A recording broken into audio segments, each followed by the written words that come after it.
My name is Patience Addo, and I am 36 years old. I am a pediatric physical therapist. I work with children who are learning to walk for the first time or learning to walk again after something took that from them. I spend my days helping small bodies find their balance, and I am very good at it, and it pays me $64,000 a year, which in Columbus, Ohio, is a living but not a margin. 3 years ago, my brother asked me to co-sign a business loan. $180,000. He said it was just a formality. He said the bank required a second signature because his business was new and he needed someone with good credit to back it. He said he would handle everything and I would never hear about it again. I said yes because he was my brother and because I trusted him and because saying no to family felt, in my family, like a kind of violence. 18 months later, the bank called me. Not my brother. Me. Because my brother had missed 4 consecutive payments on a $180,000 loan with my name on it, and the bank was now informing me, as co-signer, that I was equally liable for a debt that had grown, with interest and penalties, to $194,000. I sat in my car in the hospital parking lot and listened to the bank officer explain what I already knew, which was that my credit was about to be destroyed and my savings were insufficient to cover what was coming, and I said, "I understand. Thank you for calling." And I hung up. I sat there for 11 minutes. Then I went back inside and finished my afternoon appointments, because 4 children were waiting to learn how to walk, and that was still my job regardless of what was happening in my financial life, and I had learned a long time ago that the work does not stop for the crisis. You do the work and carry the crisis simultaneously. That is what it is to be the reliable one. What my brother did not know was that I had kept a copy of everything. Not because I had planned for this moment. Because my mother told me at 17 that a woman's word is only as good as her paper, and I had been stapling things ever since. Welcome to Calm Drama Stories. My name is Patience, and this is where women who were told they were just being helpful find out that helpful, correctly documented, has consequences for the person who abused it, not just the person who offered it. If you are new here, subscribe and drop your city in the comments. Stay with me. This story starts in a parking lot and ends in a conference room, and the distance between those 2 places is exactly the length of a paper trail that my brother thought did not exist. Let me tell you about Kofi first, because you need to understand him before you can understand what he did. Kofi Addo is 2 years older than me. He is the kind of man who has always had a plan, a large plan, a plan with phases and projections and a name, always a name, the kind that sounded like a company even before the company existed. He had the energy of someone who genuinely believed that the right idea, pitched correctly, would solve the problem of money, and he had been pitching since we were in high school. Some of the pitches had partially worked. He had run a small import business out of our mother's garage for 2 years in his mid-20s that had actually made money. Not much, but real money, which he had then reinvested into a second idea that had not made money. He had done this 3 or 4 times, each cycle teaching him something and costing him something, and each time he had come out the other side with a new plan and the same confidence. He was not a con man. I want to say that clearly. He believed in every idea he had completely and at full volume, and he had a specific talent for making the people around him believe in it too, at least for the duration of the conversation. The problem was that belief and execution are different skills, and Kofi had one in abundance and the other in short supply. By the time he came to me with the loan request, he was 38 and had a business called Addo Logistic Solutions, which provided last-mile delivery services to small retailers in central Ohio. The business was 16 months old. It had 4 vans, 7 drivers, and 14 clients. It also had, as I would later learn, $47,000 in outstanding invoices from clients who had not paid, a fuel account that was 3 months behind, and a cash flow problem that Kofi had been managing with optimism rather than capital. He presented none of this to me when he asked me to co-sign. What he presented was a pitch. Clean, confident, the kind that had a slide deck behind it, even though he did not show me the slide deck. He said the business was growing and he needed capital to expand the fleet. He said the bank required a co-signer because the business was young. He said it was just a formality, my name on a piece of paper, and he would handle the payments himself. I said, "What happens if you can't make the payments?" He said, "Patience. This is Addo Logistics. We have 14 clients. I have projections." I said, "I know you have projections. I'm asking what happens to me if the projections don't hold." He said, "They will hold." This is the conversation I have gone over many times since. The moment where I asked the right question and accepted the wrong answer. I knew what a cosign meant. I had looked it up, which Kofi did not know, because I look things up before I sign them. I knew that as cosigner I was equally liable, not secondarily liable, equally. I knew that my credit score would be attached to every payment and every missed payment. I knew the risk. And I said yes anyway because he was my brother, and because saying no to family felt like a kind of violence, and because I had spent my whole life being the reliable one, and the reliable one does not refuse when someone needs her. I kept the loan documents. I made a copy of everything the bank sent me. The application, the approval letter, the repayment schedule, the disclosure forms. I put them in a manila folder I labeled Kofi, Loan, August. I put the folder in the file drawer in my home office, behind my tax returns, and I tried to stop thinking about it. I succeeded for about 14 months. Her name was Claire Asante. She specialized in estate administration and had been recommended by a colleague. I had never needed an estate attorney before, which is the kind of sentence that sounds obvious until the moment it stops being true.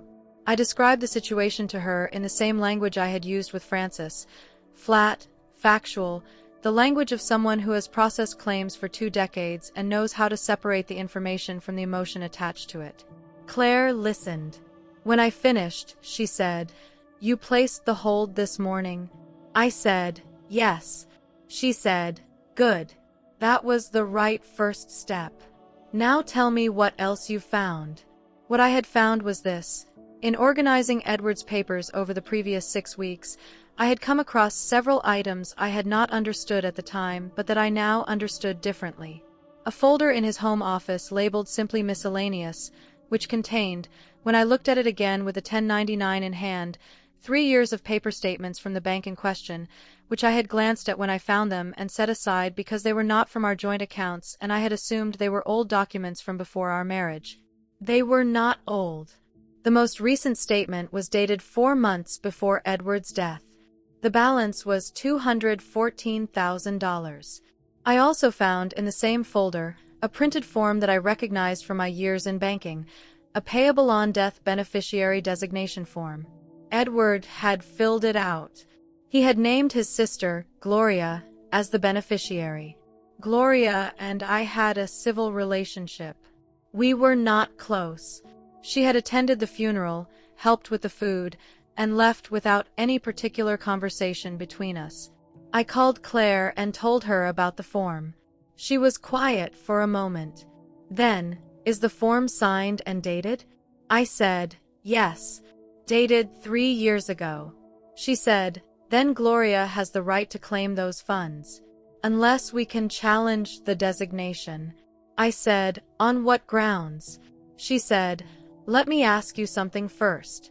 In your 19 years of marriage, was there any financial agreement, written or verbal, between you and Edward regarding how your assets would be managed?" I thought about this.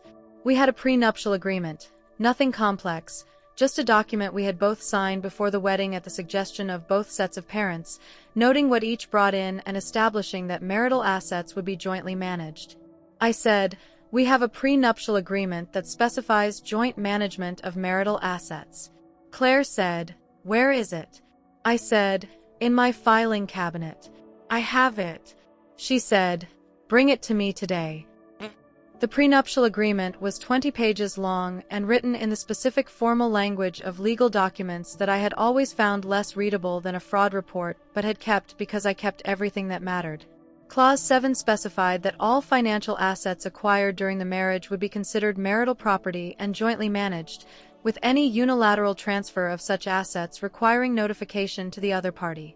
The account had been opened in year 8 of our marriage. The funds in it had been deposited during our marriage. Under Clause 7, the argument was that the account was marital property, regardless of its sole ownership structure, and that naming Gloria as payable on death beneficiary without my knowledge or consent constituted a unilateral transfer without notification. Claire said this was not a simple case. She said the payable on death structure is a recognized legal mechanism that courts have historically upheld even in the presence of competing claims. She said we would not win on the prenuptial agreement alone. But she also said, combined with the prenuptial provision, the marital property argument, and any evidence that Edward's decision-making capacity had been affected in the period before he named Gloria, he had been managing a significant cardiac condition for 2 years, which was in his medical records. We had the foundation of a legitimate claim. She said, this will take time. It will be uncomfortable. Gloria will need to be notified of the dispute, and she may or may not cooperate. I said, I am not asking for comfortable. I am asking for correct. She said, then we proceed. Gloria was notified of the estate dispute through Claire's office. She responded through her own attorney, a man named Thomas who had, from the tone of his correspondence, handled enough estate disputes to approach them with a tired professionalism that I recognized from my own years in compliance. The back and forth took 4 months. What resolved it was not any single piece of evidence but the accumulation of them, the prenuptial clause, the marital property argument, the 2 years of cardiac records showing that Edward's judgment and memory had been inconsistently affected by his medications in the period surrounding when he had named Gloria, and one additional document that I found during the estate review. A letter, in Edward's handwriting, dated 6 months before his death. In the back of the miscellaneous folder, behind the bank statements. It was not addressed to anyone. It read like a journal entry. In it, Edward wrote that he had been setting aside money for years with the intention of leaving it to his mother, who had died 3 years before him, and that he had not updated the designation after her death because he had been managing the diagnosis and had not gotten to it. He had named Gloria as an interim beneficiary when his mother became ill, intending to update it again, and he had not updated it. The letter was not a legal document. It was a man writing down something he had not told anyone. Claire presented it in mediation as context, not as evidence of a specific legal claim, but as context for the pattern of incomplete action that had characterized the account's history. Edward had never fully decided what to do with the money. He had never told me it existed. He had not updated the beneficiary when his original intention became moot. Thomas, after the recess, came back with an offer, 50-50. Claire looked at me. I thought about the 19 years. I thought about the letter. I thought about the fact that Edward had not finished deciding. I said, I will accept 60%. The remaining 40 goes to Gloria as he intended for his family. Thomas took it back. They agreed. The settlement was $128,400 to me and $85,600 to Gloria, with the estate closing on a Thursday afternoon in October. I want to tell you what I know about sole ownership accounts in a marriage, because 22 years in banking means I have opinions. Review your household's accounts. Not the joint ones, those you know. I mean, do you know what accounts your spouse has in their name only? Do you know what the payable on death designations are on those accounts? Do you know whether those accounts would go to you, to a sibling, to someone else, if your spouse died tomorrow? If you don't know, ask tonight. Not this weekend. Tonight. A payable on death designation bypasses the will. It bypasses the estate. It does not care what your prenuptial agreement says or what your marriage meant. It goes to the named person, in full, directly, often within days of the death certificate being filed. The only way to know what you have is to ask. And the time to ask is before you need to know, which is before the 1099 arrives in a mail you are sorting alone at a kitchen table on a Tuesday evening in March. I learned this the long way. You don't have to. One action today. Ask your spouse what accounts they hold in their name only, and ask to see the beneficiary designations. If that conversation is uncomfortable, that discomfort is information. Take it seriously. What I think about now, on the other side of the estate, is the letter. Edward never finished deciding. He had opened the account with one intention, changed the beneficiary with another intention, and died before his intentions caught up to his paperwork. He was not, I believe, trying to deceive me. I believe he was a man managing a large and frightening thing, his diagnosis, his mortality, the financial decisions that come with it, and that he ran out of time to be organized about all of it. I am not at peace with the account. I want to be clear about that. The discovery of it changed something in how I understand our marriage, and I am still working out what that change means, and I expect I will be working on it for some time. But I am also a woman who spent 22 years understanding how money moves when people aren't paying attention. I paid attention. I placed the hold. I found the letter. I made the call at 7 a.m. on a Wednesday morning, and what that call made possible is a settlement that is fair and a closed estate and 2 children who are provided for. The knowledge I built over 22 years was not for the fraud cases I worked. It was for this. The filing cabinet is where it belongs. The estate is closed. The children are provided for. Know your accounts. Know the designations. Know what you have. That is the whole of it.